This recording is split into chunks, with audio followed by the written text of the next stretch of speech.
Hey folks, this is Rhykker with a gaming news wrap-up video where we discuss the happenings of the week. This week's topics include the latest Diablo 4 news, including the new Endgame video, Star Wars Jedi Survivor's massive system requirements, the devs of Ark forcing players to spend $50 on a remaster, and more. As always, discussion timestamps can be found in the description below. But right before we skip ahead, just a quick reminder to ring that sub notification bell to be alerted to new Saturday episodes and stay up to date with gaming news highlights. But before we move on, a quick word from this video's sponsor. I built my website, Rhykker.com, using Squarespace, and I was able to do everything myself, quickly and easily, and with zero education in the field, all thanks to how easy Squarespace is to work with. Watch how easily I update the Diablo 3 section on my website to include all my video coverage of the latest seasonal updates. Squarespace is flexible for any kind of website, whether for your business or your hobby, with tons of templates that you can easily customize to your needs.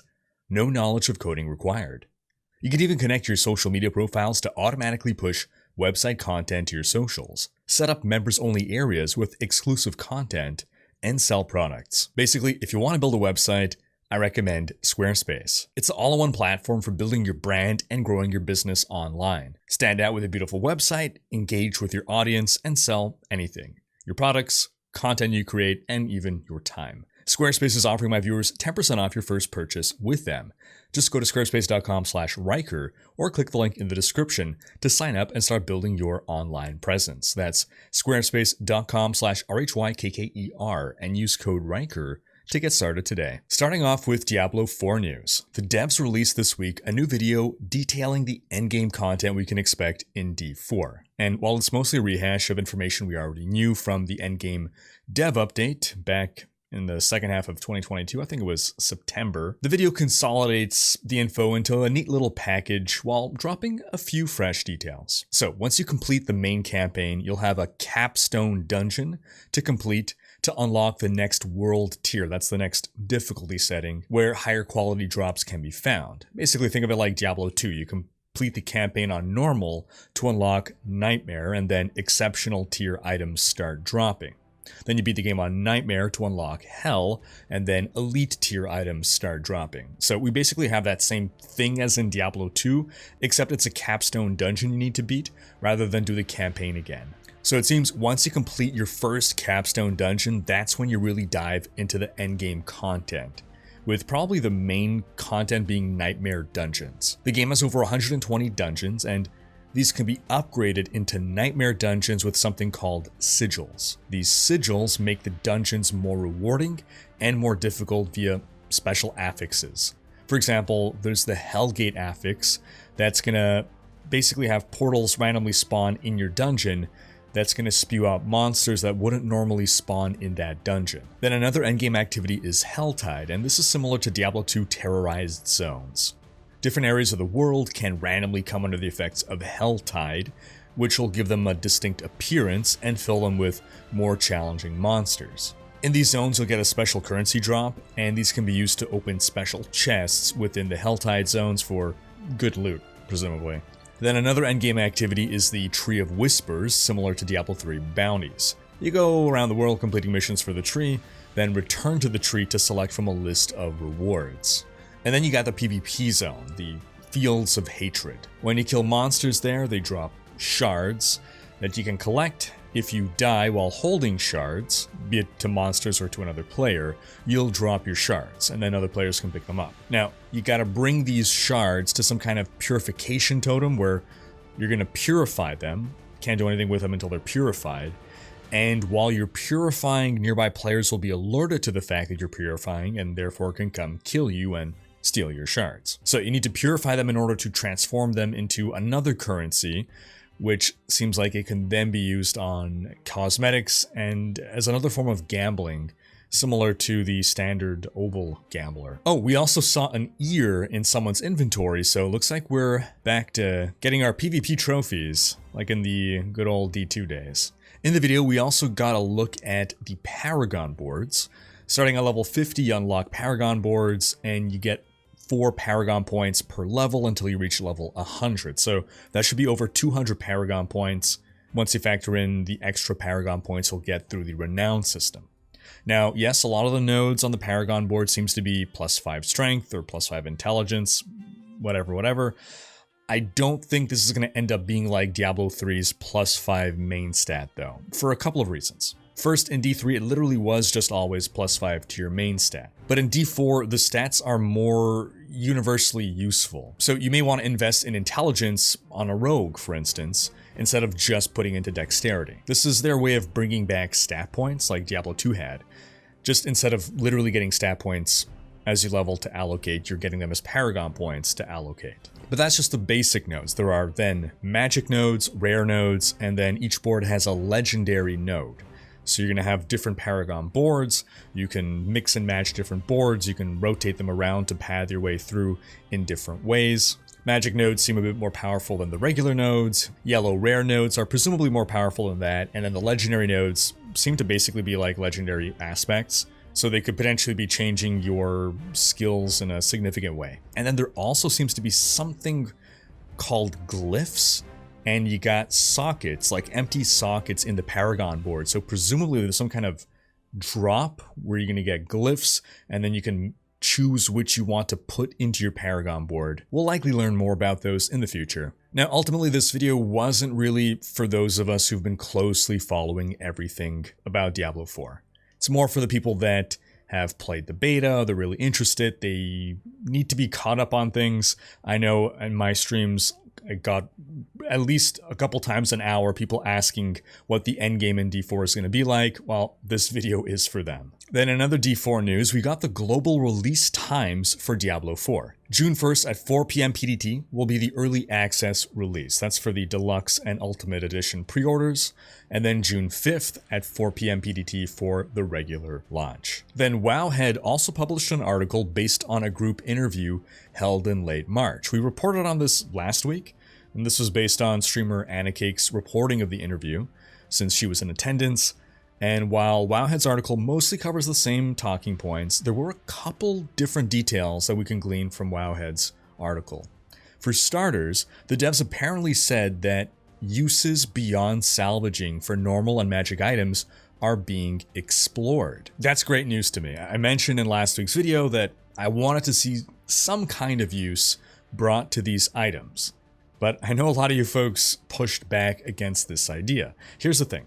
If white and blue items serve no purpose at the endgame, why do they even drop? If their only purpose is to turn them into crafting materials by breaking them down, why not just have them drop as crafting materials to begin with? If their only purpose of existing is then to make other loot look good in comparison, well, don't worry, there's going to be tons of garbage loot dropping anyway, without the need for white and blue items. You're not going to be using every single legendary item that you find. Now, I see people ask, the common rebuttal is, do you really want to pick up and look at every piece of white and blue gear? Well, depends. If a ton of white and blue gear is dropping and 99% of them are trash, then no, I don't want to be looking at every single one.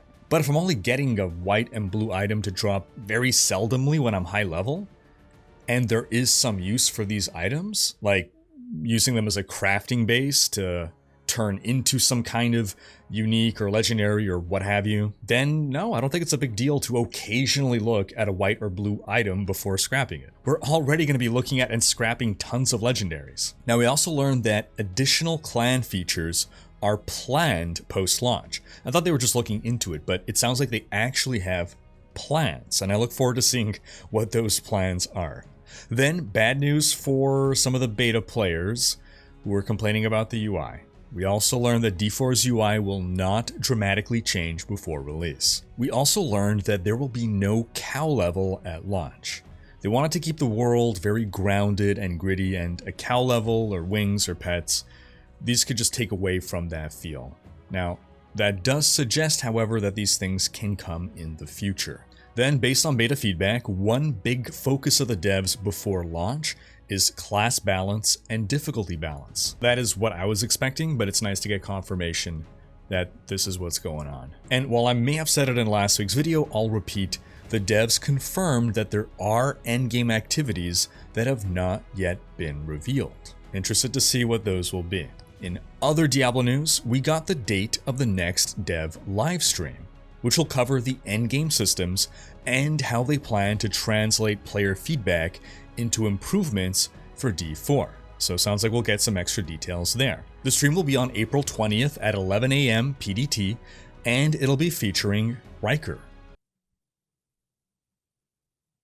But that's me.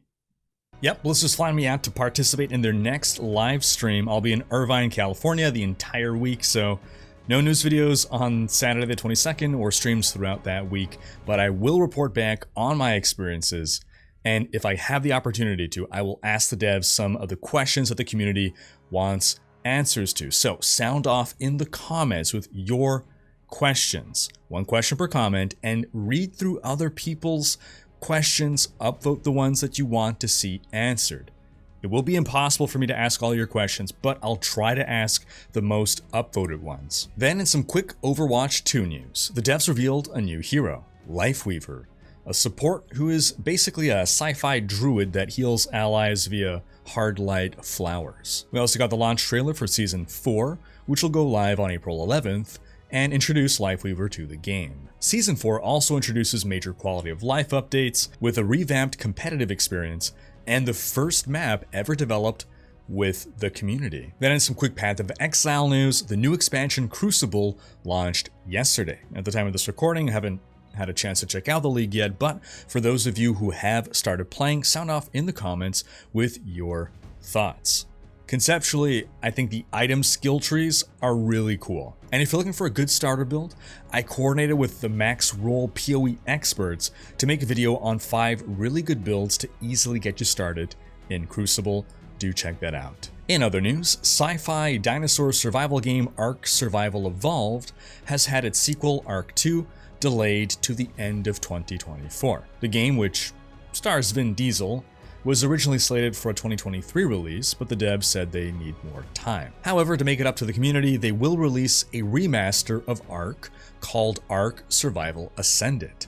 That's going to release in August, and they're going to charge $50 for it. And then they're going to shut off the servers to the base game, so you have to buy the remaster if you want to keep playing. You can't make this up. Shockingly, players are a little miffed by this, just a bit.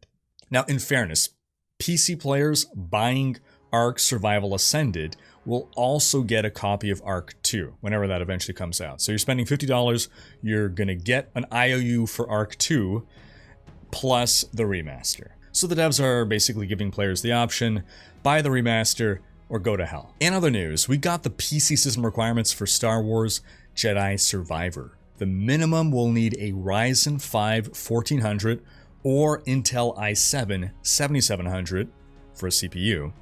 For a graphics card, a Radeon RX 580 or an NVIDIA GTX 1070. That's the minimum. The recommended specs are a Ryzen 5 5600X or an Intel Core i5 11600K and an AMD RX 6700 XT or an NVIDIA RTX 2070. These specs are a little higher than some players may have been hoping for, but here's the big one. You need 155 gigabytes of disk space.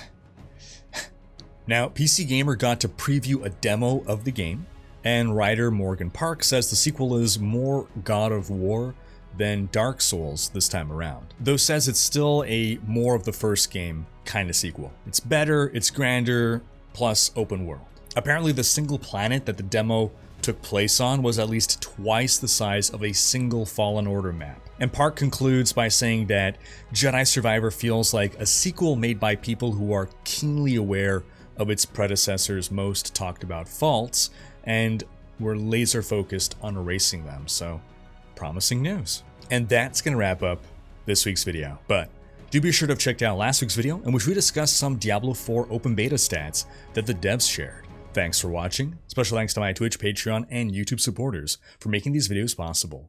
If you like what you saw on this channel and want to support the creation of more content, you can consider pledging on YouTube or Patreon and unlocking behind the scenes content, monthly virtual hangouts, and more. If you enjoyed this video, please share it. Check out these other videos and subscribe to join Rhykker's Raiders for more gaming content.